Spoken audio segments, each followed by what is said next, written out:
സർവൈശ്വര്യ പൂജയൊക്കെ നടന്നിരിക്കുന്ന ഈ ഒരു ദിവ്യമായ അന്തരീക്ഷത്തിലെ ഗുരുവിൻ്റെ സവിധത്തിൽ ഇരുന്നു കൊണ്ട് ഗുരുദർശനത്തിലെ മാതൃഭാവം എന്ന വിഷയം ചർച്ച ചെയ്യുമ്പോൾ ഏറെ അനുയോജ്യമായിരിക്കുന്നു സാഹചര്യം. നമുക്കറിയാം, നമ്മളെപ്പോഴും കേൾക്കുന്ന ഒരു പദമാണ് ദർശനം. ദർശനം എന്നാൽ എന്താണ്? കാഴ്ച എന്നർത്ഥം അല്ലേ? ഞാൻ എൻ്റെ കണ്ണുകൊണ്ട് നിങ്ങളെ കാണുന്ന കാഴ്ചയല്ല അത്. നമ്മൾ കാണുന്ന കാഴ്ചയിലെ കാണാത്ത പരമ്പൊരുളിനെ ദർശിക്കുന്നതാണ് ദർശനം. ഗുരു ഈ ലോകത്തെ ഏകമായി ദർശിച്ച കാരുണ്യ സ്വരൂപനാണ്. ഒരു മഹാഗുരുവിൻ്റെ ദർശനം അല്ലെങ്കിൽ സിദ്ധാന്തം ചൈതന്യവത്തായി മാറുന്നത് നമ്മളിങ്ങനെ മൈക്കിൻ്റെ ചുവട്ടിൽ നിന്ന് പ്രസംഗിക്കുമ്പോഴോ ഗുരുവിനെ ആരാധന ചെയ്യുമ്പോഴോ നാമജപങ്ങൾ അർപ്പിക്കുമ്പോഴോ അല്ലെങ്കിൽ അഷ്ടോത്തര ശതനാമാവലികളെല്ലാം ചൊല്ലി ഗുരുവിനെ നാമജപങ്ങൾ കൊണ്ട് തൃപ്തനാക്കുമ്പോൾ മാത്രമല്ല. പിന്നെ എപ്പോഴാണ് ഒരു മഹാഗുരുവിൻ്റെ ദർശനം ചൈതന്യവത്താക്കുന്നത്? അതൊരു ജനതയുടെ ജീവിത ശൈലിയായി മാറുമ്പോഴാണ്.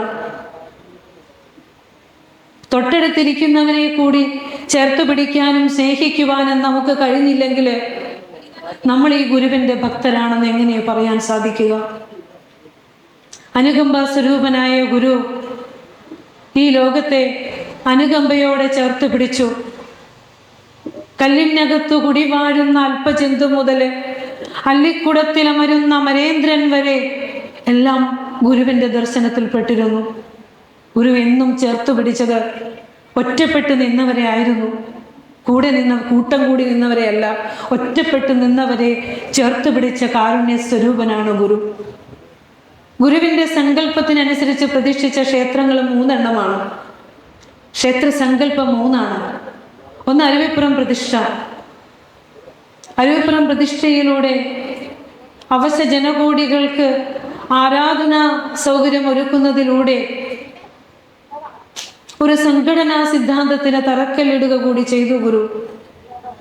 അതിനുശേഷം പിന്നെ വരുന്നത് വർക്കല ശിവഗിരി ശാരദാ പ്രതിഷ്ഠയാണ്.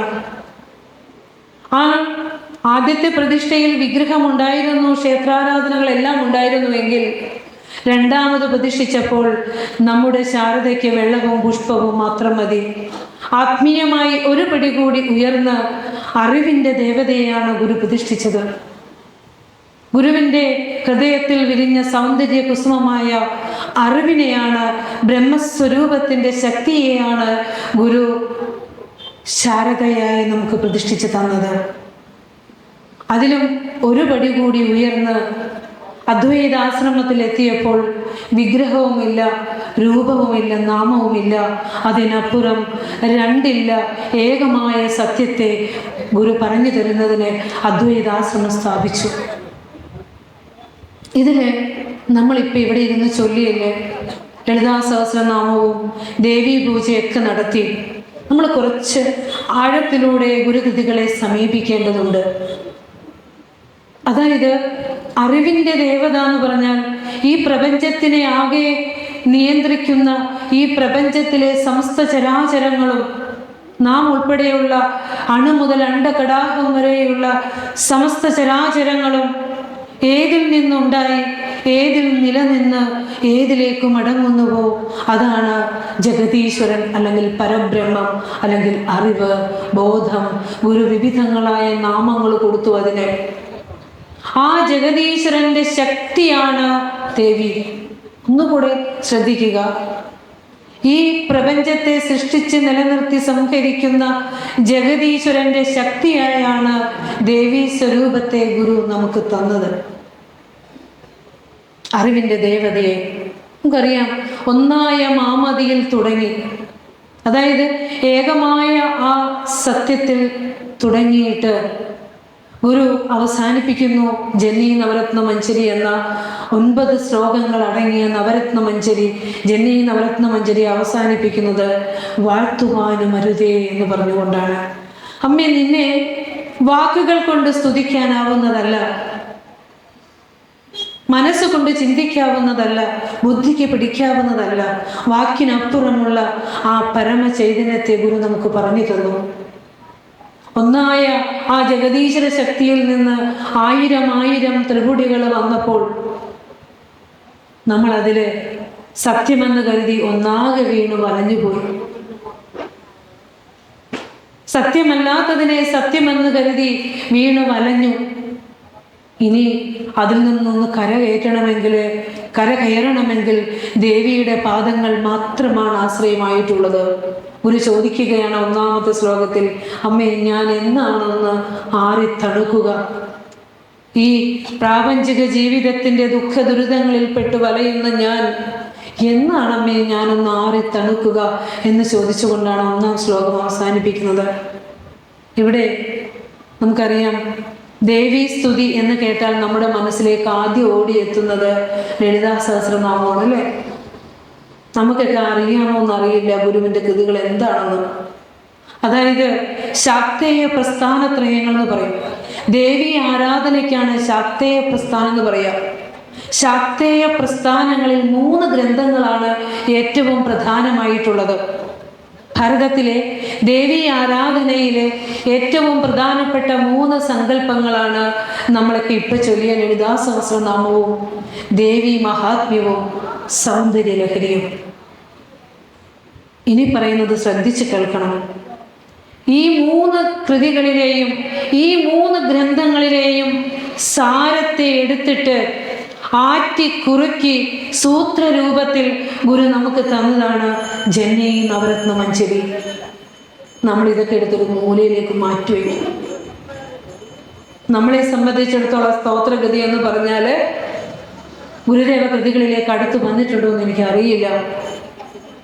ഏകദേശം ഈ ക്ലാസ്സിലൂടെ കടന്നു പോകുമ്പോൾ നമുക്ക് ഏകദേശം ഒരു രൂപം കിട്ടുമെന്ന് തോന്നുന്നു. നമുക്കറിയാം, കേരളത്തിലെ ഏത് മുക്കിലും മൂലയിലും പരിശോധിച്ചാലും നമുക്കൊരു ദേവീക്ഷേത്രം കാണാം. അതിപുരാതനമായ ഒരു ആരാധന സമ്പ്രദായമാണ് ദേവി ആരാധന. അവിടെ നമ്മൾ അറിയേണ്ടത് ദേവീ സങ്കല്പങ്ങളെല്ലാം തന്നെ ജഗദീശ്വരന്റെ ശക്തിയുടെ പ്രതീകമാണ്. അറിയാം, ഗുരു ദേവതകളെ അനേകം നമുക്ക് തന്നു. ദേവനെ തന്നു, ശിവനെ തന്നു, സുബ്രഹ്മണ്യനെ തന്നു, ഗണപതിയെ പ്രതിഷ്ഠിച്ചു തന്നു, അല്ലേ? അതിനുശേഷം ഗുരു നമുക്ക് ശിവനും അതുപോലെ തന്നെ ദേവിയെ തന്നു, ശാരദയെ തന്നു. പിന്നെ തന്നു ശിവനും പാർവതിയും ചേർന്ന, ദേവനും ദേവിയും ചേർന്ന ആ സങ്കല്പം നമുക്ക് അർദ്ധനാരീശ്വര സ്തവം തന്നു, അല്ലേ?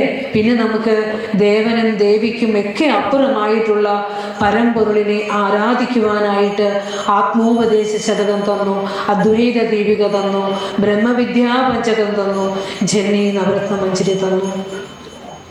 ഏത് സ്തോത്രഗതികളിലൂടെ നമ്മൾ കടന്നു പോകുമ്പോഴും ഗുരു മുന്നോട്ട് വയ്ക്കുന്നത് ജഗദീശ്വരനെ തന്നെയാണ്. കാരണം നൂറ്റാണ്ടുകളായി നമ്മൾ നടന്നു പരിചയിച്ച വഴികളാണ് വിഗ്രഹാരാധന. അതിലൂടെ തന്നെ ഗുരു നമ്മെ നടത്തി. ശിവനെ പ്രാർത്ഥിക്കുമ്പോൾ ഗുരു പരബ്രഹ്മത്തെ പ്രാർത്ഥിക്കാനാണ് പഠിപ്പിച്ച്. ശിവനെ പരബ്രഹ്മ സ്വരൂപമായി കണ്ടു. ഗണപതിയെ പ്രാർത്ഥിക്കുമ്പോൾ ഗുരു ഗണപതിയെ പരബ്രഹ്മ സ്വരൂപനായി നമുക്ക് പറഞ്ഞു തന്നു. സുബ്രഹ്മണ്യനെ പ്രാർത്ഥിക്കാനുള്ള സ്തോത്രഗതി തന്നപ്പോൾ ഗുരു നമുക്ക് പരബ്രഹ്മ സ്വരൂപത്തെ പറഞ്ഞു തന്നു. അതാണ് ഗുരുവിൻ്റെ ഒരു ദൈവം, പരബ്രഹ്മം. അതാണ് നമ്മൾ ഭക്തിയിലൂടെ കടന്നു പോകുമ്പോൾ ചിന്തിക്കേണ്ടത്. ഗുരുവിൻ്റെ ദേവീസ്തവം എന്ന കൃതി, ഗുരുദേവ കൃതികളെല്ലാം ചൊല്ലുന്നവരാണ് എന്ന് തന്നെ കരുതുകയാണ്. കാരണം വളരെ ഭക്തിസാന്ദ്രമായ ഒരു അന്തരീക്ഷത്തിലായിരുന്നു ഇത്രയും സമയം ഞാൻ ഇരുന്നത്. നമ്മളുടെ ക്ഷേത്രമൊക്കെ അതിമനോഹരമായിരിക്കുന്നു. നമ്മളുടെ പൂജാരീതികളും ആരാധനാ രീതികളും ഭക്തിയും എല്ലാം വളരെ വളരെ ആധ്യാത്മിക രീതിയിലെ ധ്യാനാത്മകം തന്നെയായിരുന്നു. ഇവിടെ ദേവീസ്തവം എന്ന കൃതിയിൽ ഗുരു ഇക്കാര്യം പറയുന്നുണ്ട്. അതായത് ഇപ്പം നമ്മൾ പറഞ്ഞല്ലോ, ഒത്തിരി കാര്യങ്ങൾ ലളിതാ സഹസ്രനാമത്തിൽ നമ്മൾ പറഞ്ഞു, അല്ലേ? പരാപശ്യന്തി മധ്യമാരൂപയാണ്, ബിന്ദുരൂപയാണ്, നാദരൂപയാണ് എന്നൊക്കെ നമ്മൾ ലളിതാ സഹസ്രനാമത്തിൽ നിങ്ങൾ ഇത്ര നേരം ഇരുന്ന് ചൊല്ലി. അറിഞ്ഞിട്ടാണോ ചൊല്ലിയെന്ന് എനിക്ക് അറിയില്ല. സൂക്ഷ്മരൂപിണിയാണ് ദേവി എന്നൊക്കെ നമ്മൾ ചൊല്ലി. ഗുരു ഇത് ദേവീസ്തവത്തിൽ പറയുന്നത് എന്താന്ന് നമുക്ക് നോക്കണ്ടേ? തെഴുമേനി നിന്നവയവങ്ങൾ ഊഴിന്നു മൊഴിയുന്നതെന്നെ മുനികൾക്കുമെന്നമ്പികേ, കഴിവില്ലയൊന്നും അതുകൊണ്ടെനിക്കുന്നു നിൻ മൊഴി വന്നു മൗനനിലയായി മുഴങ്ങുന്നിതാ. ശ്രീനാരായണ ഗുരുദേവൻ എന്ന ഋഷിവര്യൻ പറയുകയാണ്, ഒരു ശരീരത്തിൽ ഇരുന്നു കൊണ്ട്, പഞ്ചഭൂതാത്മകമായ ഒരു ശരീരത്തിൽ ഇരുന്നു കൊണ്ട്, അല്ലയോ അമ്മേ, നിന്റെ തെഴുമേനിയിലെ, നിന്റെ ദിവ്യമായ ശരീരത്തിലെ അവയവങ്ങൾ ഓരോന്നും വർണ്ണിക്കുവാൻ സാധ്യമല്ല. ആലോചിച്ച് നോക്കൂ. നമുക്ക് ധാരാളം കവീശ്വരന്മാരും ഋഷീശ്വരന്മാരൊക്കെ ഉണ്ട്. അവർ നമുക്ക് ദേവിയുടെ രൂപത്തെ വളരെ മനോഹരമായി കാവ്യാത്മകമായി വർണ്ണിച്ചു തന്നിട്ടുണ്ട്. ഗുരുവെന്ന ആ പരമ ഋഷി പറയുകയാണ്, ദേവി നിന്നെ എങ്ങനെയാ വർണ്ണിക്കുക? ഭൗതിക ശരീരത്തിൽ ഇരുന്നു കൊണ്ട് ദേവിയുടെ ശരീരങ്ങൾ ഓരോന്നും വർണ്ണിക്കാമെന്ന് മാത്രമേ ഉള്ളൂ. അതല്ല ദേവി, അതല്ല. എന്നിട്ട് പറയാണ്, ഞാൻ നിന്നെ വർണ്ണിക്കാൻ ഒരുങ്ങുമ്പോൾ, അതായത് നീ എന്ന ശക്തി, നീ എന്ന ജഗദീശ്വരന്റെ ശക്തിയായ ദേവി എങ്ങനെയാണ് ഈ വൈവിധ്യമാർന്ന പ്രപഞ്ചമായി മാറിയതെന്ന് വർണ്ണിക്കാൻ മുനിമാർക്ക് പോലും പറ്റില്ല. അത് വർണ്ണിക്കാൻ തുടങ്ങുമ്പോൾ എൻ മൊഴി വന്നു മൗനനിലയായി മുഴങ്ങുന്നിതാ. ഞാൻ നിന്നെ വർണ്ണിക്കാൻ ഒരുങ്ങുമ്പോൾ തന്നെ ഞാനും നീയും ഞെരുക്ക കലർന്ന് ഒന്നായി പോകുന്നല്ലോ ദേവി. നാമും ദൈവവും ഒന്നായി പോകുന്നു. ഇനി നമുക്ക് വ്യവഹരിച്ചുകൂടാ, അല്ലെ? അത്രയും പരമാത്മ സത്യത്തെ സാക്ഷാത്കരിച്ച പരമ്പൊരുളാണ് ഗുരു. ഗുരു പറയുകയാണ്, നമ്മൾ പറഞ്ഞല്ലോ ജനീ നവരത്ന മഞ്ജരി അവസാനിക്കുന്നത് വാഴ്ത്തുവാനും അരുതേ എന്ന് പറഞ്ഞുകൊണ്ട്. അതുപോലെ തന്നെ ഇവിടെയും പറഞ്ഞത് മൊഴി വന്നു മൗന നിലയായി മുഴങ്ങുന്നിതാ. ഇത് ഉപനിഷത്താണ് ഗുരു പറയുന്നത്, വേദമാണ്.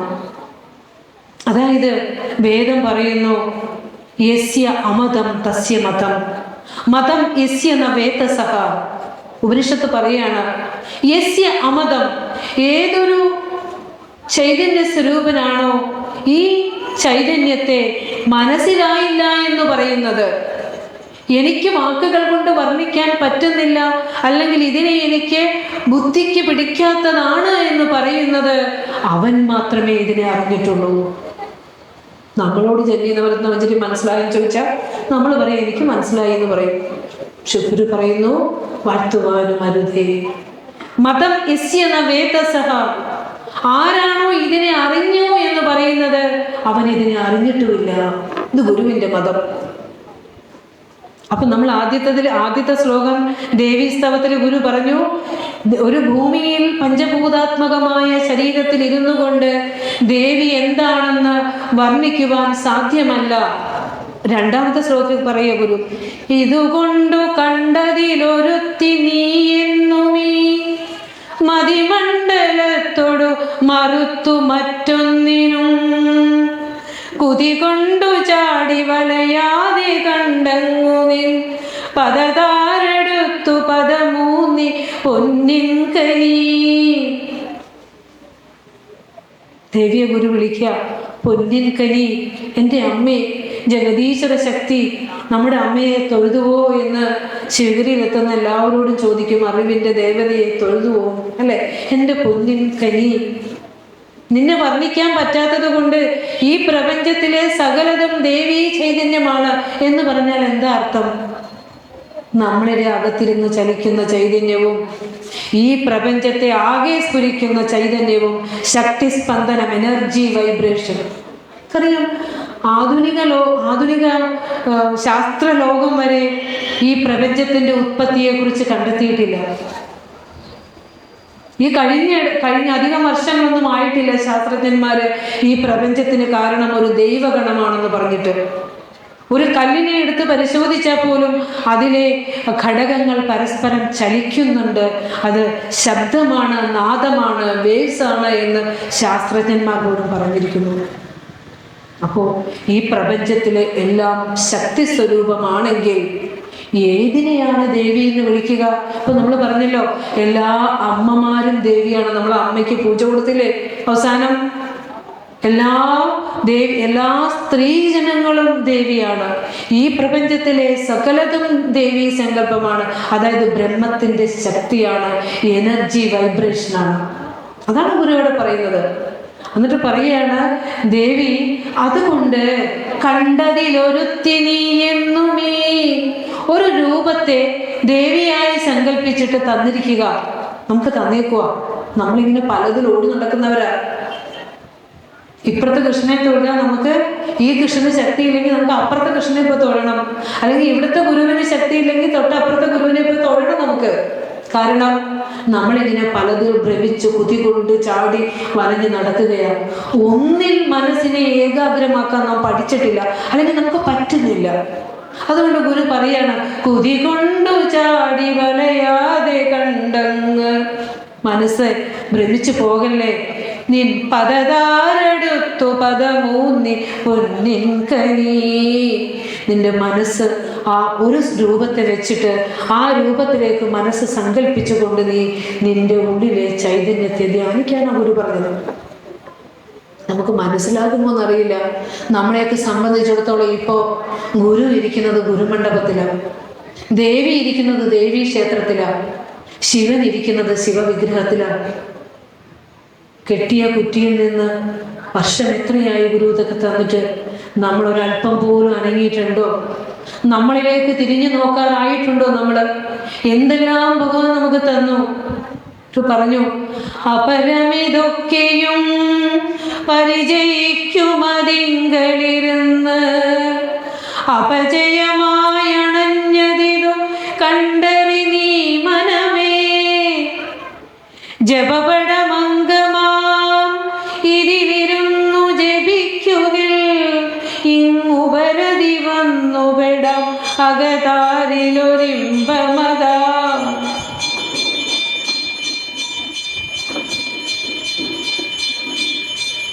പറഞ്ഞു വന്നത് വളരെ ശ്രദ്ധയോടെ ഭഗവാന്റെ ആ രൂപം മനസ്സിൽ ധ്യാനിച്ചുകൊണ്ട് ധ്യാനാത്മകമായി ഇത് കേട്ടാൽ ഭക്തി എന്തെന്നറിഞ്ഞ് ഭക്തി ചെയ്യുമ്പോഴാണ് നമ്മുടെ ഭക്തിക്ക് വിലയുണ്ടാവുക കേട്ടോ.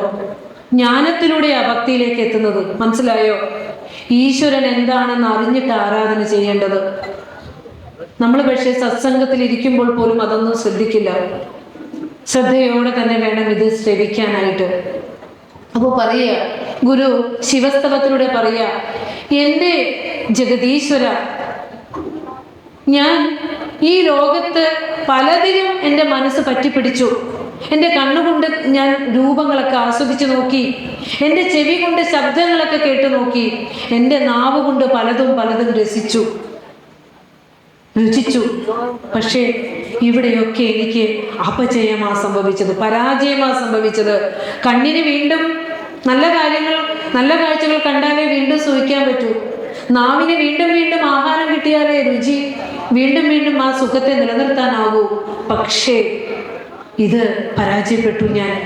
ഇവിടെയൊന്നും ശാശ്വതമായ സുഖം കാണുന്നതിലോ കേൾക്കുന്നതിലോ പറയുന്നതിലോ രുചിക്കുന്നതിലോ മണക്കുന്നതിലോ ഒന്നും ശാശ്വതമായ ആനന്ദവും സുഖവും ഇരിക്കുന്നില്ല എന്ന് മനസ്സിലാക്കിയ സ്ഥിതിക്ക് മനസ്സിനൊരു താക്കീത് കൊടുക്കുക. കണ്ടറി നീ മനമേ, എത്ര കാലമായി നീ എന്നെ അതിലും ഇതിലും ഒക്കെ ഇട്ട് വലച്ച് എൻ്റെ ജീവിതം ഇവിടെ എത്തി. ഇനി എനിക്ക് വയ്യ. അതുകൊണ്ട് എൻ്റെ ഈ ശരീരം ജപിക്കാൻ വിരിച്ചിടുന്ന ഒരു വസ്ത്രം മാത്രമാണ്, ജപപടമംഗമാണ്. ഇത് ജപിക്കാനാ ശരീരം, അല്ലാതെ സുഖഭോഗങ്ങൾക്ക് മീതെ ഓടാനുള്ളതല്ല. ഗുരു പറഞ്ഞു തരിക, ജപപടമംഗമാം ഇതിലിരുന്നൊന്ന് ജപിക്കേ. മനസ്സിന് ശക്തിയുള്ളപ്പോൾ, ശരീരത്തിന് ആരോഗ്യമുള്ളപ്പോഴൊക്കെ ഈശ്വരനാമം ചൊല്ലുക, ഈശ്വരൻ എന്താണെന്ന് അറിയുക. യഥാർത്ഥ ഈശ്വരൻ എന്താണെന്ന് അറിഞ്ഞ് ഈ ലോക ജീവിതം ശ്രേഷ്ഠജന്മമായ മനുഷ്യജന്മം കടന്നു പോകേണ്ടതുണ്ട്. അതിനല്ലേ എത്രയോ ദിവസങ്ങളായി പാവങ്ങളുടെ കഷ്ടപ്പാടുകൾ ഇങ്ങനെയൊന്ന് നടത്തിക്കൂട്ടാൻ എത്രയോ പേരുടെ നിരന്തരമായ പ്രയത്നമാണിത്. നമ്മുടെ മനസ്സുകളിലേക്ക് ഇതിൻ്റെ ആ ജ്ഞാനം എത്തിയില്ല എങ്കിൽ നമ്മുടെ ഈ സമൂഹത്തിൽ അല്ലെങ്കിൽ ഈ ഒരു പ്രദേശത്ത് ഇതിൻ്റെ ആ ഒരു ചൈതന്യം എത്തിയില്ലെങ്കിൽ നമ്മുടെയൊക്കെ വീടുകളും നമ്മുടെ സമൂഹവും ഒന്നും നന്നാവില്ല. നമ്മൾ വീണ്ടും ഓടും, പൈസയും കൊണ്ട് നാലുപാടും. എന്താ ചോദിക്കുന്നതെന്നറിയോ? വെറും നശ്വരമായത്, കഴിച്ച് വിസർജിച്ച് കളയാവുന്ന നശ്വരമായ വസ്തുക്കൾ ചോദിച്ചുകൊണ്ട് ഓടുകയാണ് നമ്മളെ വിഗ്രഹങ്ങൾക്ക് നേരെ. അപ്പോഴും നമ്മൾ അറിയുന്നില്ല ശരിയായ ഭക്തി എന്തെന്ന് ഗുരു നമുക്ക് പറഞ്ഞു തന്നത് നമ്മൾ അറിയുന്നില്ല. നമുക്കിപ്പോ ദേവി മഹാത്മ്യമാണെങ്കിൽ തുടങ്ങുമ്പോൾ ഇങ്ങനെയാ തുടങ്ങുന്നത് അല്ലേ? ലോകമാതാവേ ശരണ്യേ ഭോഗമോക്ഷരേ സർവമംഗളേ എന്ന് പറഞ്ഞാൽ തുടങ്ങിയിട്ട് എന്തൊക്കെയാ പറഞ്ഞത്? ശക്തിയായതും നീയേ, ബുദ്ധിയായതും നീയേ, എല്ലാം നീയാണെന്നാ പറയാ.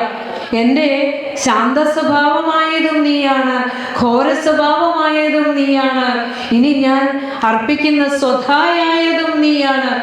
ഞാൻ ദൈവങ്ങൾക്ക് സമർപ്പിക്കുന്ന ഹവിസുകൾക്കാണ്, ഹോമകുണ്ടത്തിലേക്ക് അർപ്പിക്കുന്ന ഹവിസിനാണ് സ്വാഹ എന്ന് പറയുക. അതായതും ദേവിയാണ്. സ്വധ പിതൃക്കൾക്ക് കൊടുക്കുന്ന ബലിച്ചോറിനാണ്, ബലിപിണ്ടത്തിനാണ് സ്വധ എന്ന് പറയുക. അതായതും നീയാണ്, സർവമായതും നീയാണ്. ഇതിപ്പോ നമ്മൾ പറഞ്ഞ പോലെ വിദ്യാസമസ്ത തവ ദേവി ഭേദ, ലോകത്തിലെ സമസ്ത വിദ്യകളും ദേവിയാണ്. സ്ത്രീയ സമസ്ത സകലാ ജഗത്സു, ലോകത്തിലെ എല്ലാ സ്ത്രീ ചൈതന്യങ്ങളും ദേവിയാണ്. ത്വയൈകയാ പൂരിതമംബരേദസ്, അല്ലയോ അമ്മേ, നിന്നെ കൊണ്ട് നിറഞ്ഞിരിക്കുന്നു ഈ ഭൂമി. കാത്തേ സ്തുതി സ്തവ്യ പരാപരോക്ത, ഞാൻ ആരെയാ സ്തുതിക്കുക? ഇപ്പൊ ഒരു കാര്യം നിങ്ങൾ മനസ്സിലാക്കണം, ഈ ഇരിക്കുന്ന ഓരോരുത്തരും ദേവിമാരാണ്, ദേവന്മാരാണ്. അകംപൊരുളിനെ ദർശിക്കുമ്പോഴാണ് നമുക്കത് മനസ്സിലാകുന്നത്. അതായത് ഗുരു നമ്മളോട് പറഞ്ഞില്ലേ ശരീരമല്ല അറിവാണെന്ന്, അത് ഗുരുവിനെ പറഞ്ഞാന്ന് കരുതിയാ നമ്മൾ ചോദിക്കുന്നത്. എന്നെയൊന്നും അല്ല പറഞ്ഞത്, അത് ഗുരുവിനെയാ പറഞ്ഞത്. ഗുരു അത് അറിഞ്ഞു, നമ്മളത് അറിഞ്ഞില്ല. എല്ലാവരെയും കൂട്ടിയ ഗുരു പറഞ്ഞത് നാം ശരീരമല്ല അറിവാകുന്നു. ഈ ശരീരത്തിനപ്പുറം നമ്മളെ ചൈതന്യവത്താക്കി വെക്കുന്ന ബോധസ്വരൂപമാണ് നാം ഓരോരുത്തരും എന്നാണ് ഗുരു നമ്മളോട് പറഞ്ഞു തന്നത്. അത് ശ്രദ്ധയോടെ ബുദ്ധിയോടെ മനസ്സ് ഏകാഗ്രപ്പെട്ടത് കേൾക്കുക. ഒന്ന് വെറുതെ ചോദിച്ചോളട്ടെ, നമ്മൾ ആദ്യം പറഞ്ഞില്ലേ ദേവി എന്നാൽ ശക്തിയാണെന്ന് പറഞ്ഞല്ലോ. നമ്മൾ പറയാറില്ലേ ബുദ്ധിശക്തി, മനഃശക്തി, ദഹനശക്തി, ഇന്ദ്രിയശക്തി, കാഴ്ചശക്തി, ശ്രവണശക്തി, ഇതൊക്കെ പറഞ്ഞ എന്താ? ഈ ദേവിയെ കൂട്ടി തന്നെ എല്ലാതുമായിരിക്കുന്നത് ദേവിയാണ് എന്ന സങ്കല്പം തന്നെയാണ്. ഇനി ഗുരുവിൻ്റെ ദർശനമാല എന്ന കൃതി, അതിനകത്ത് അതായത് ഗുരുവിൻ്റെ ശിഷ്യനായ നടരാജഗുരു തർജ്ജമ ചെയ്ത് ഇംഗ്ലീഷിലേക്ക് വിവർത്തനം ചെയ്ത് an integrated science of the absolute എന്ന പേരിൽ ഗുരുവിൻ്റെ കൃതിയിലെ ദർശനമാലയിലെ സത്ത എടുത്തിട്ട് അമേരിക്കയിലെ 5 സർവകലാശാലകളിൽ പഠന വിഷയമായിരുന്നത് ദർശനമാല എന്ന കൃതി നമ്മുടെയൊക്കെ ശ്രവണപുടത്തിൽ എത്തിയിട്ടുണ്ടോ എന്ന് അറിയില്ല. അതിലെ മായാദർശനം എന്ന ഒരു അധ്യായമുണ്ട്. അതിലെ 10 ശ്ലോകങ്ങളിലായി ഗുരു പറയുന്നത് ഈ ദേവിയുടെ സ്വരൂപത്തെയാണ്. അതിൽ ഗുരു ഇപ്പൊ നമ്മളിവിടെ പറഞ്ഞില്ലേ വിദ്യാസ്വരൂപിണിയാണ് ദേവി അല്ലെ? വിദ്യാസ്വരൂപിണിയായ ദേവിയെ പറഞ്ഞു തന്നു. അതായത് എന്തുകൊണ്ടാണ് നമുക്കിന്ന് 4 കോടിയിലെ നമ്മളുടെ ഈ മീറ്റിങ്ങില് ഈ സത്സംഗത്തിൽ ഇത്രയും പേർക്ക് ഇങ്ങോട്ട് എത്താൻ തോന്നിയത് എന്തുകൊണ്ടാണ്? നമ്മളിൽ ഒരു വിദ്യാശക്തി ഇരിപ്പുണ്ട്. ഈ പ്രാപഞ്ചിക സുഖങ്ങൾക്കപ്പുറം ഈശ്വര ചൈതന്യം ഒന്നുണ്ട് എന്നും അത് സർവ്വതിനും അതീതമാണ് എന്നും ഒക്കെ ഒരു ശക്തി, ഒരു ഇച്ഛാശക്തി നിങ്ങളിൽ ഇരുന്ന് പറയുന്നത് കൊണ്ടാണ് നിങ്ങൾക്ക് ഇവിടെ ഇരിക്കാൻ സാധിച്ചത്. അല്ലാത്തവർക്കൊന്നും ഇവിടെ വന്ന് ഇരിക്കാൻ സാധ്യമല്ല. അതാണ് വിദ്യാശക്തി. അതായത് ഈ പ്രപഞ്ചത്തിന് ആധാരമായിരിക്കുന്ന ഏകമായ സത്യത്തെ, ആ സത്യത്തിലേക്ക് നമ്മെ അടുപ്പിക്കുന്ന ശക്തിയാണ് വിദ്യാശക്തി. ഇനി ഒന്നുണ്ട് അവിദ്യാശക്തി. അവരെയൊക്കെ എത്ര വിളിച്ചാലും ഇങ്ങോട്ട് വരാൻ പറ്റില്ല. എന്താന്ന് പറയട്ടെ, ഭൗതിക സുഖഭോഗങ്ങളിൽ മുഴുകിയിരിക്കുന്ന അവർക്ക് കണ്ണുകൊണ്ട് കാണുന്നതേ സത്യം. ജീവിക്കുന്നത് ശരീരം പോറ്റാൻ വേണ്ടി മാത്രം. ഈ ശരീരം അവസാനം എവിടെ പോകുന്നു? എന്താ ചെയ്യുന്നത്? ഒരു പിടി ചാരമായിട്ട് എടുത്ത് കൈ തരും അല്ലേ? ആ ശരീരത്തെ പോറ്റാൻ വേണ്ടി മാത്രം ഒരു മനുഷ്യ ജീവിതം മാറ്റിവെക്കുന്ന അവർക്ക് സത്യം എന്തെന്നറിയില്ല, ഈശ്വരൻ എന്തെന്നറിയില്ല. ആ ഒരു ശക്തിയും ഈ ദേവിയുടെ ഭാഗമായിട്ടുണ്ട്, അവിദ്യാശക്തി. അവിദ്യാശക്തിയുള്ളവർ എന്തേ പറയൂ? ഞാൻ എൻ്റെ കണ്ണുകൊണ്ട് കാണുന്നതേ വിശ്വസിക്കൂ. ഗുരു എന്ത് പറഞ്ഞു? കണ്ണുകൊണ്ട് കാണുന്നതൊന്നും നിത്യമല്ല, ശരീരവും നീർക്കുമിള പോലെ നിലയറ്റതാകുന്നു. നമ്മുടെ ഗുരുവിന്റെ വാക്കുകൾ കേൾക്കാറുണ്ട്. ഒരു ചെപ്പിനകത്തിട്ട് അലമാരയിൽ വെച്ചേക്കുവാണ്. എന്നിട്ട് ഓരോ സന്ദർഭം വരുമ്പോൾ അതൊക്കെ എടുത്ത് പ്രയോഗിക്കും. എന്നിട്ട് പിന്നെയും അലമാരയിൽ എടുത്തിട്ട് വെക്കും, കുപ്പിയിലിട്ട് വെക്കും. അത് കുപ്പിയിൽ നിന്നെടുത്ത് ഹൃദയത്തിൽ പാകി ജപവും ധ്യാനവും പ്രാർത്ഥനയൊക്കെ കൊണ്ട് അത് മുളപ്പിച്ച് വരുമ്പോഴാണ് നമ്മൾ ഗുരുവിന്റെ ഭക്തന്മാരായിട്ട് മാറുന്നത്. അതാണ് അറിയേണ്ടത്. അപ്പൊ വിദ്യാശക്തി പറഞ്ഞു, അവിദ്യാശക്തി പറഞ്ഞു. ഇനി ദേവിക്കൊരു ശക്തിയുണ്ട്, പരാശക്തി. നമ്മൾ വിളിക്കാറില്ലേ പരാശക്തി, ആദിപരാശക്തി എന്ന് വിളിക്കാറില്ലേ? അതായത് നിങ്ങൾക്ക് ഈ ഭഗവാനെ കാണാനുള്ള കണ്ണ് തന്നത്, ശ്വസിക്കാനുള്ള മൂക്ക് തന്നത്, അതുപോലെ തന്നെ നാവ് തന്നത്, സ്പർശിക്കാൻ ത്വക്ക് തന്നത്, അതുപോലെ പഞ്ചജ്ഞാനേന്ദ്രിയങ്ങൾ ഇട്ട് തന്നത്, കർമ്മേന്ദ്രിയങ്ങൾ തന്നത്, ചിന്തിക്കാൻ മനസ്സ് തന്നത്, നമ്മുടെ ശരീരത്തിൽ അങ്ങോട്ടും ഇങ്ങോട്ടും ചലിക്കുന്ന പ്രാണനെ തന്നത്, മനസ്സ് തന്നത്, ബുദ്ധി തന്നത്, ഇതൊക്കെയായി വന്നതാണ് ഏതാണ്? പരാശക്തി. പരാശക്തിയാണ് നമുക്ക് ഇന്ദ്രിയങ്ങളെയും ശരീരം ഒക്കെ തന്നത്. ഇനി ഒന്നുണ്ട്, അപരാശക്തി. അതായത് ഈ ഇന്ദ്രിയങ്ങളെ കൊണ്ട് നമ്മൾ അനുഭവിക്കേണ്ടത്, അറിയേണ്ടത് അകംപൊരുളിനെയാണ്. പക്ഷെ നമുക്കതിന് കഴിവില്ല. ജന്മാന്തര സഞ്ചിത സംസ്കാരത്തിന്റെ ഫലമായി ഭൗതിക വാസനയിൽ വന്ന നമുക്ക് പുറത്തേക്ക് വെച്ചിരിക്കുന്ന ഇന്ദ്രിയങ്ങൾ ഓരോന്നും പുറം കാഴ്ചകൾ എടുത്തെടുത്തെടുത്ത് അവസാനം സത്യമറിയാതെ ജീവിതം അങ്ങോട്ട് കടന്നു പോകും. അകംപൊരുളിനെ ദർശിക്കാനുള്ളതാണ് നമ്മളുടെ ഇന്ദ്രിയങ്ങൾ. അത് നമുക്കറിയില്ല അല്ലേ? നല്ല കാഴ്ചകൾ കാണുമ്പോൾ എപ്പോഴെങ്കിലും നമ്മൾ നമ്മുടെ അകത്തേക്ക് കണ്ണടച്ചൊന്ന് ഇരിക്കാൻ നമുക്ക് തോന്നിയിട്ടുണ്ടോ? ഇല്ല. അപ്പോ ഈ ഇന്ദ്രിയങ്ങളെ കൊണ്ട് ബാഹ്യലോകത്തെ അനുഭവിപ്പിക്കുന്ന ശക്തിക്കാണ് അപരാശക്തി എന്ന് പറഞ്ഞത്. ഈ അപരാശക്തിയിൽ ഇരുന്നുള്ള കുഴപ്പം എന്താണെന്നറിയോ? അറിവപരപ്രകൃതിക്കധീനമായാൽ അരനൊടിയായിരം ആണ്ടുപോലെ തോന്നും. ഒന്ന് നോക്കിക്കേ പ്രപഞ്ചത്തിലേക്ക്. കാണുന്ന കാഴ്ചകൾ നല്ലതാണോ? കേൾക്കുന്ന വാർത്തകൾ നല്ലതാണോ? രുചിക്കുന്ന ആഹാരവും വിഷമയമല്ലേ? അതാ പറഞ്ഞ ഗുരു, അപരപ്രകൃതിയിലേക്ക് അറിവിനെ വെച്ചാല് അരനൊടി ഇവിടെ ജീവിച്ചാൽ പോലും 1000 ആണ്ട് ജീവിച്ച പോലെ ദുഃഖമാണ്. പരയുടെ പാലു നുകർന്ന ഭാഗ്യവാന്മാർക്ക് 10,000 ആണ്ടൊരൽപ്പമാത്രം. ആ പരമചൈതന്യത്തിന്റെ ആ ആനന്ദത്തെ അനുഭവിച്ചറിഞ്ഞവർക്ക് 10,000 ആണ്ട് ജീവിച്ചാലും ഒരു അല്പമാത്രം, അത്രയും ആനന്ദപരത നമ്മുടെ ഉള്ളിലുണ്ട് എന്ന് ഗുരു നമുക്ക് പറഞ്ഞു തരിക. നമ്മളെ തന്നെയാ പറയണത്, വേറെ അപ്പുറത്തും ഇപ്പുറത്തൊന്നും നോക്കണ്ട. നമ്മളിൽ ഇരിക്കുന്ന ചൈതന്യത്തെ കനൽ മൂടി അത് എത്രയോ ജന്മങ്ങളുടെ വാസനയുമായാണ് ഓരോ ജീവൻ ഇവിടെ എത്തിയിരിക്കുന്നത്. അതിനെ ഊതി തെളിയിക്കാൻ മഹാഗുരു നമ്മെ പഠിപ്പിച്ചു തരികയാണ് ദേവീ സ്ഥലത്തിലൂടെ. ഊതു നീ ഊതു പൊന്നിൻകനി എന്നൊക്കെ പറഞ്ഞ് ഊതാൻ പഠിപ്പിക്കുക. ഊതി തെളിയിക്കാനാണ് ഇത്തരത്തിലുള്ള സത്സംഗങ്ങൾ ഓരോന്നും എന്ന് നമ്മൾ അറിയണം. വിദ്യ പറഞ്ഞു, അവിദ്യ പറഞ്ഞു, പര പറഞ്ഞു, അപര പറഞ്ഞു. ഇനി ഒന്നുണ്ട്, തമസ്, ഇരുട്ട്.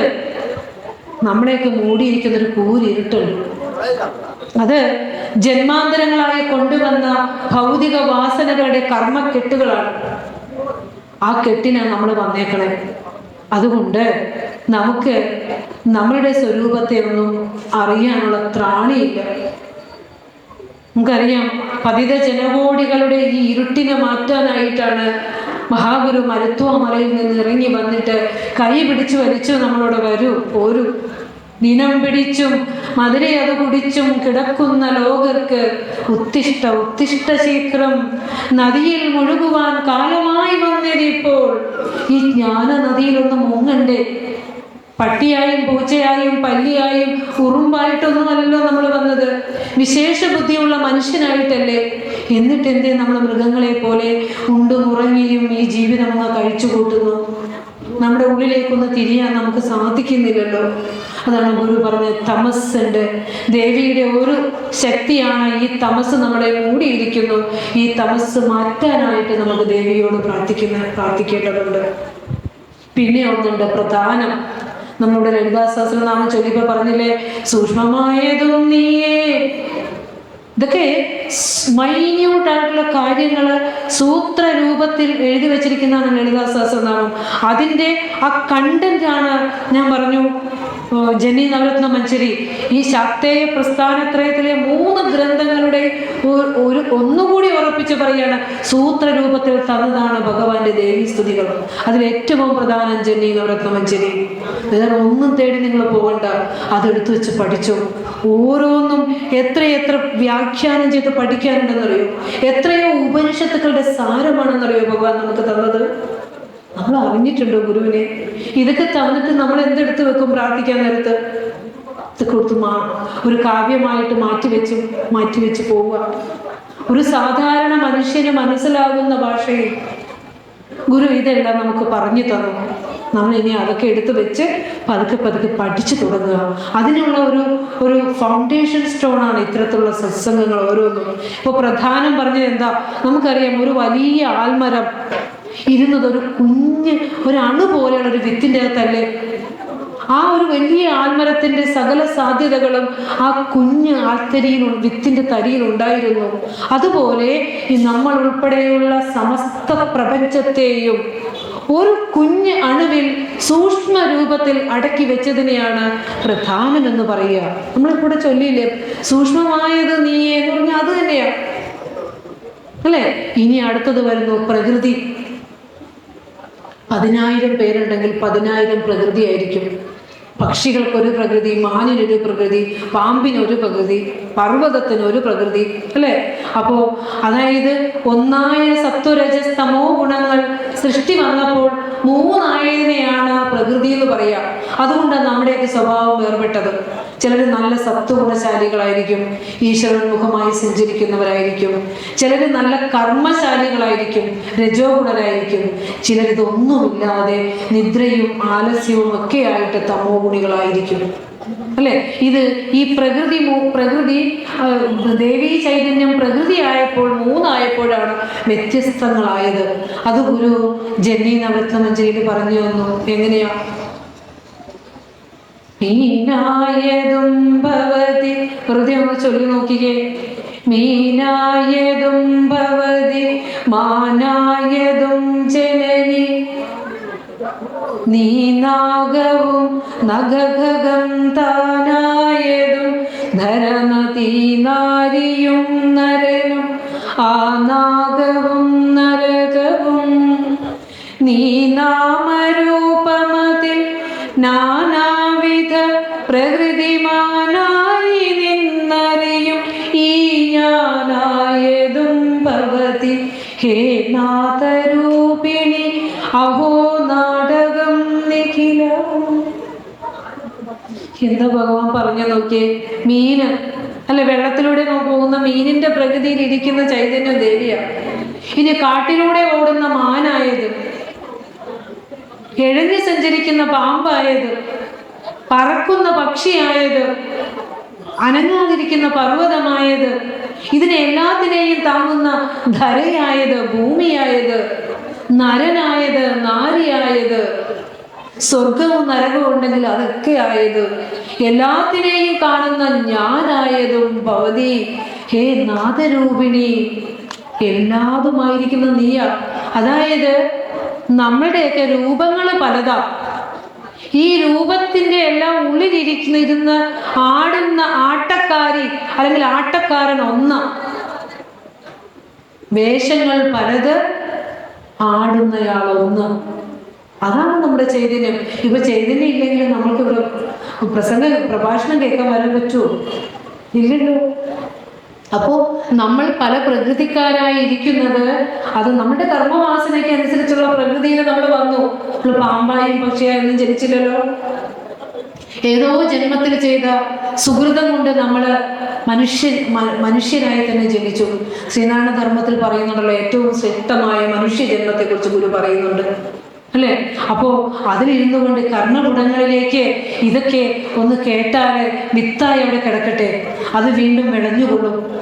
ഈ ജന്മത്തിൽ അല്ലെങ്കിൽ അടുത്ത ജന്മത്തിലെങ്കിലും വിളഞ്ഞുകൊള്ളും. അല്ലെങ്കിൽ നമുക്ക് ഈ പെരുത്ത നൂറ്റാണ്ടിടയ്ക്ക് കിട്ടിയ ഈ മഹാഗുരുവിനെ നമ്മൾ അറിയാതെ പോയാൽ ഇതിൽ പരം ഒരു ഗുരുത്വദോഷം നമുക്ക് വേറെ എന്തെങ്കിലും വരാനുണ്ടോ?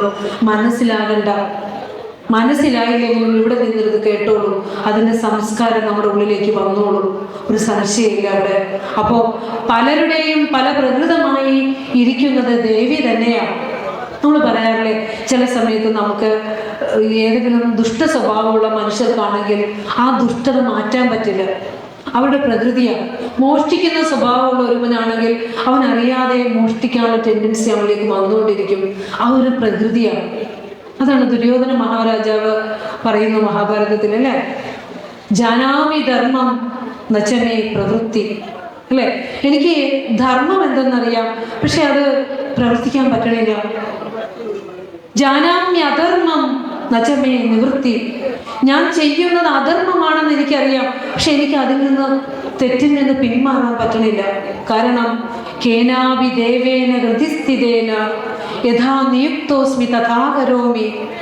ഹൃദയത്തിലിരുന്നു കൊണ്ട് ഏതോ ചൈതന്യം എന്നോട് എങ്ങനെ നിർദ്ദേശിക്കുന്നു, ഞാനത് ചെയ്യുന്നു.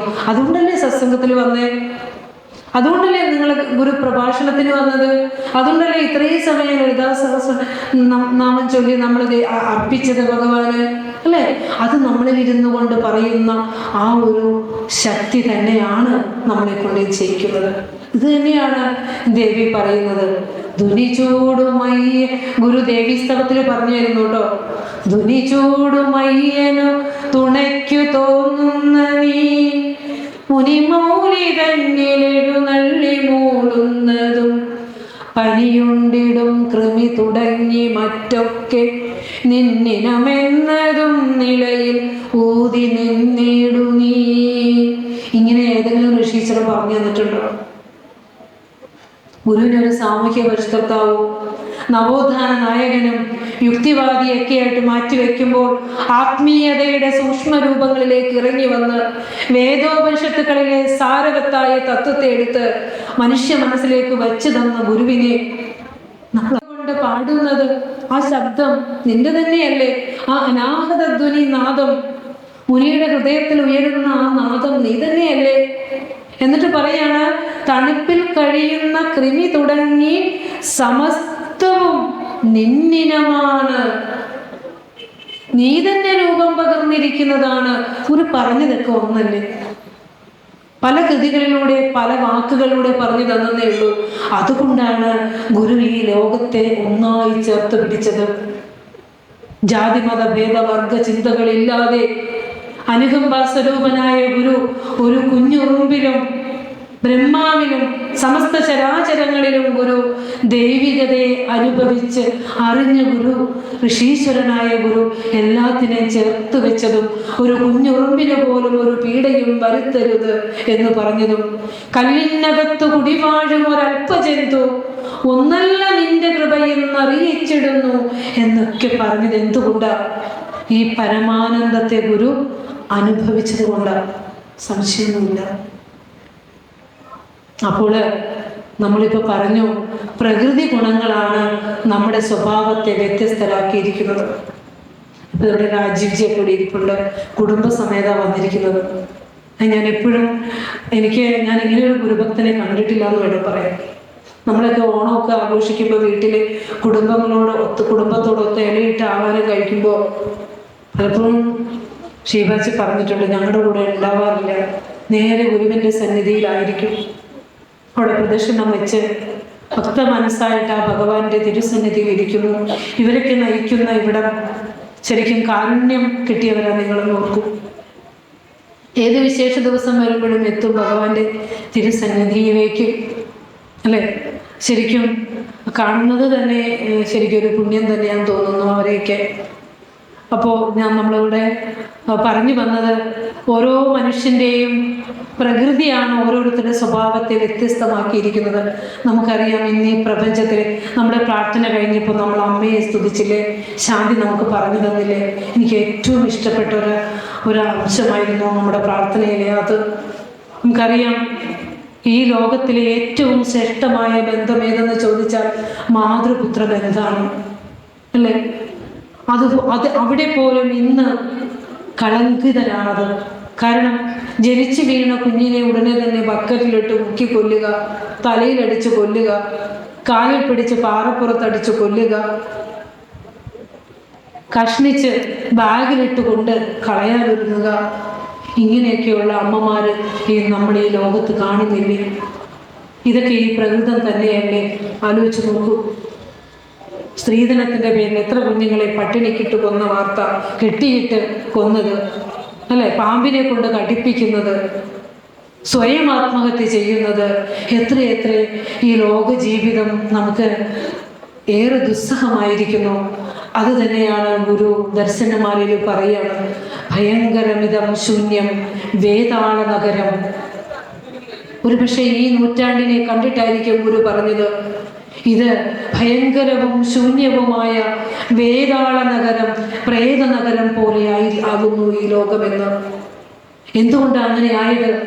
യഥാ ആത്മവിദ്യ സങ്കോചന തഥാ അവിദ്യ ഭയങ്കരം നാമരൂപാത്മന അത്യർത്ഥം വിഭാതീക പിശാചവത്. എപ്പോഴാണോ ആത്മവിദ്യയ്ക്ക് സങ്കോചമുണ്ടാകുന്നത്, എപ്പോഴാണോ നമ്മുടെ കണ്ണ് അകമ്പൊരുളിനെ ദർശിക്കാൻ പര്യാപ്തമല്ലാതാകുന്നത്, പുറം കാഴ്ചകൾ കണ്ട് നമ്മൾ ജീവിച്ച് കടന്നു പോകുന്നത്, അപ്പോൾ ഈ ബാഹ്യലോകം നമ്മളെ വല്ലാതെ ഭയപ്പെടുത്തും. ഒരു സംശയമില്ല. അതുകൊണ്ടാണ് ഗുരു പറഞ്ഞത്, ആത്മവിദ്യയ്ക്ക് സങ്കോചമുണ്ടാകുമ്പോൾ ഈ പ്രപഞ്ചം നമ്മളെ പിശാചനകരം എന്നതുപോലെ നമ്മെ ഭയപ്പെടുത്തുമെന്ന്.